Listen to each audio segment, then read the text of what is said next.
I love when the people of a city fight against their state and their city. Staten Island is still Staten Island. And when a bunch of immigrants get bussed in and pushed into a school, they don't accept it. And here's the best part. This is a positive effect of peaceful protesting. They didn't want them there, and they can say they felt unsafe. I think we're confusing unsafe with uncomfortable. And good. You should be uncomfortable in this school. Everyone in Staten Island has a lot of problems. And if the state is trying to put all their attention on people who aren't part of this country, the people who have lived generation after generation here have a right to protest. It's just a great story. And we're getting the city level government to fight with the state level. One of the biggest reasons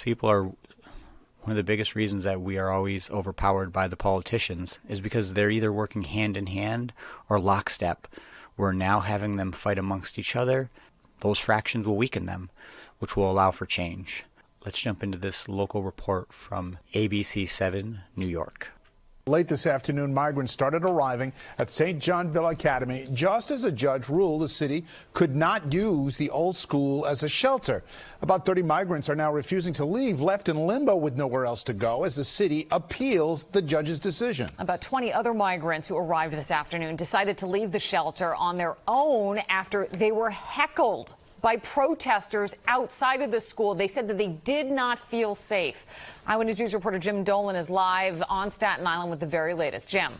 Liz, the people of Staten Island said no today, and they meant it. The mayor planned to house migrants from the southern border at this former grade school in a fully residential neighborhood with 4 other schools filled with children nearby. The city brought the migrants in, and they were greeted by their new neighbors.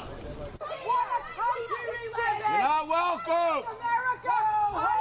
The migrant crisis came to Staten Island today as dozens of recent immigrants were bused to a former Catholic school here for housing. Residents were furious. Go home! Where's the children? You're not welcome! We have an all-girls Catholic high school literally 50 feet from this facility. If your 16-year-old daughter attended this school, would you want a migrant shelter right across the street? To come down here and see this neighborhood and what's here and how the children are so close to it, we're not going to stand for it. I'm very sorry. We're not going to do it. I fought before for Hill, and I'll fight now for Hill. And I'm not moving from this spot till this is closed. That is it. Not having control at the border is insanity. Public officials from the borough held a news conference at the site and promised a lawsuit to prevent the school from being used as a shelter.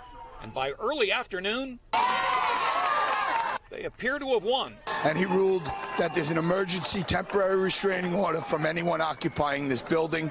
For now, Staten Island's won. Soon, the migrants who had just arrived 2 hours earlier were on their way out. And it's not our responsibility. You know, come on. No one's giving me free food. No one's giving me free housing. Now, we have not been allowed into the school. We can't tell whether all of the migrants have left. We are told that some have refused to leave and are still staying, but the court order requires them to leave, and the matter will be reconsidered at another court hearing in September. And that's what a successful, peaceful protest looks like. It is okay. Were they being rude? Yes. Were they letting them know that they weren't wanted? Yes. Are we allowed to do that as Americans? Peacefully? Yes. And look what happened. 2 hours. And the best part is, again, we've got the city fighting the mayor, bringing judges into this. Having them fight amongst each other is the only real way to have change really happen. As long as they're holding on together for power and not actually being divided, we'll be weak. They've been dividing us for the past 4 generations.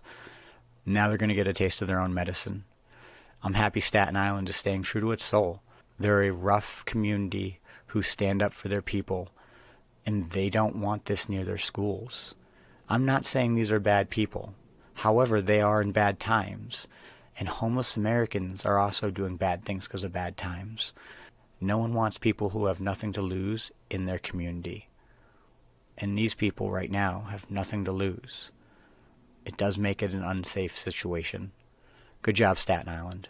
Keep fighting for your land. Don't let the government ever tell you what's acceptable. I hope you learned something. I'm Tristan with Radically Rational Radio. Like, comment, subscribe. I'll see you in the next episode. Stay resilient.